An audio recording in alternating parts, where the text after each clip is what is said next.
Okay, so I wanted to provide a video that actually gave some real value to the people watching.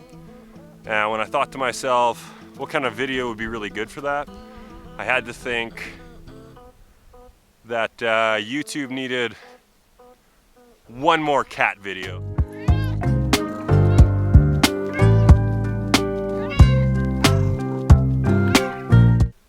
All right, just kidding.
So I just want to take everybody kind of through the value of cat skiing. And a lot of people have seen a lot of videos of cat skiing, friends posting really cool like GoPro videos of cat ski trips, helmet cam, chest cams, follow cams, and seeing nothing but powder, but are super intimidated by actually going out cat skiing. So what I want to provide in this video is just a little more insight into what really goes on a cat ski trip, what you can expect when you're preparing for it, what you can expect when you get here, and just kind of knowing your ability and knowing what kind of equipment you need and making sure everything's as set as it can be.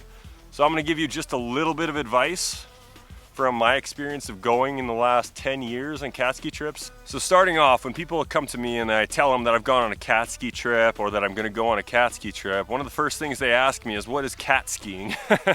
And the answer I usually give is it's a backcountry type skiing.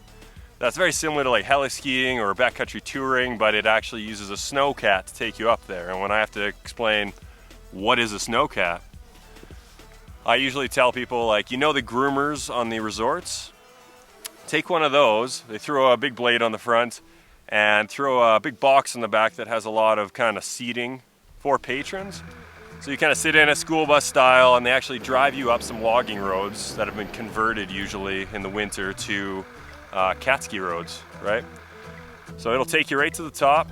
When you're preparing to come on a cat ski trip, a lot of people think they have to be professional skiers to be able to do these powder runs. Generally, when you're going on a cat ski trip, they're gonna ask you what level you're at. And if you're at a very strong level of skiing, they're gonna take you to terrain that your whole group can handle. If someone's gonna go over on a cat ski trip, usually they're planning in advance and take advantage of YouTube and go to the gym. And one of the best things you can do to actually train for these things is actually get on the mountain, get your skiing technique down, take some lessons at a local hill, tell them you're going on a cat ski trip, and those guys and girls would just love to throw a bunch of advice at you and say, hey, I've done it, or this is what you need, make sure you have these skis. Kind of what I'm telling you now, but they'll do it in a lesson style, right? And one of the biggest things, especially for skiers, but I'll also give some advice on snowboarders too, is getting the right equipment. If you're telling yourself, I don't want to go out and buy new equipment, totally get it. I wouldn't want to either if it was just kind of a once-off thing, or if I'm not planning on skiing backcountry too often, right? Because of the price or where you enjoy skiing, right? But having the right equipment is something that's going to make your day cat skiing or cat snowboarding just so much better. So when we're talking skis, we're going to look at the types of skis that you're going to want to ride on. The biggest thing nowadays is for powder skiing is waist width and rocker profile. So the skis that I have here are the Blizzard Rustler 10s. These are 104 underfoot, and they have an early rise rocker that really gives me a lot of float in the powder. So if you think of it like a surfboard, the surfboards, you don't want them to tip into the water and catch. You're gonna go over the handlebars, right? So with these skis here and that rocker, it's the same deal. It keeps those tips up and it keeps your quads from burning out. So having that early rocker, having 100 plus, especially for a heavier guy, 100 plus underfoot is just gonna help out your day so much.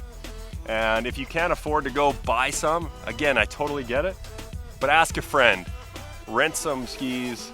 A lot of the cat ski operations will actually have skis you can borrow, so just call them in advance and say, hey, listen, I'm new to cat skiing, tell them what's going on, and they'll actually have a setup for you. The next thing with skiing is making sure that your bindings are set properly for your ability. This is going to be different than a resort. So I would advise everybody to actually go to a local shop, bring your boot in, bring your skis that you're going to use, if you can. If it's at the operation, get them to do it. But have them set your dins. Tell them you're going cat skiing. Tell them that you've gone from, you haven't had your bindings adjusted maybe in a few years and you're getting a lot better. That's why you're going on this cat ski trip. But tell the shop guys that, and they're gonna set your bindings, set your dins and everything so that it's just perfect. So you have the best day possible. One of the biggest things that happens on cat ski trips is that for skiers is the ski will pop off. When you're skiing in the snow, even with the rocker and everything, the snow can get a little bit heavy in some spots where the sun's been baking on it or the wind's been pushing on it. And a lot of times beginner skiers on the first run or two on their first cat ski trip lose a ski. And when you lose a ski in the snow, it's so hard to find. You can buy leashes, but the best thing you can do is go to your shops. They're more than happy to tell you what you should be riding on and set your boots and bindings up. And it's just gonna be so much better. If you're a snowboarder, almost any snowboard can ride in powder just fine. Regular camber, rocker, gull wing, V-rocker. Everybody's got a different name for every type of different board. Basically, you're riding a plank in epic snow, you're just gonna be fine. So for snowboarders, what I would recommend is actually setting your bindings back. If you can get a powder specific board, awesome. I actually just ride a regular camber board in the powder and it's just fine. But then I'll actually set my bindings back further. The bindings on snowboards are a lot easier. It's just usually 4 screws. On a snowboard, it's quite easy to move it back. If you're not comfortable with it, take it to the shop. Setting them back will actually give your nose a little more surface area so that it'll pop up, kind of like that rocker idea on the skis. It'll actually pop up. I personally like to set my feet actually closer together because I'm not going to ride switch at all. Very rarely, maybe to get into a little spot. But I actually like my feet closer together. And instead of the like full-on duck feet, I'll actually bring this one flat and this one kind of back. And since I'm wearing a backpack and stuff, it's kind of nice to actually be able to carve nice big surfy turns because that's what you're doing. You're snow surfing when you're out here. And in my personal opinion, as an advanced snowboarder, I really prefer to have that real nice back set stance that really gets my nose out of the snow and I can just kind of carve nice and easy. So the next thing I want to talk to you guys about is actually safety on the mountain. So you are in the backcountry, you have guides that are going to take you to zones that they know are reasonably safe for your guys' ability level. And when you get to any cat ski operation, they're going to set you up with their own beacon. This is a beacon, lots of YouTube videos on that, check it out.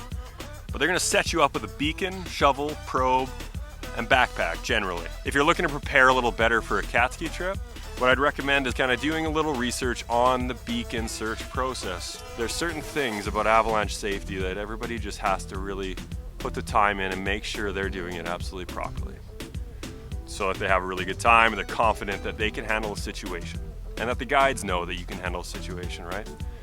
If you want to go even further, I highly recommend AST1 to anybody that's going into the backcountry for any sport. It's a great resource to show you where to look for avalanche conditions, how to understand the avalanche bulletins. But yeah, so that's kind of my introduction to cat skiing, to give you kind of a one-on-one explanation of what's going on. And yeah, I hope you have a great time out there. And my cat's coming right now because they left me here to get drone footage, which you should be seeing. But to have the best day possible, just prepare for it and really, really, really have fun. All right, so get out there, enjoy cat ski operation anywhere. Be prepared, be safe, be in shape, get the right gear, and we'll see you guys next time.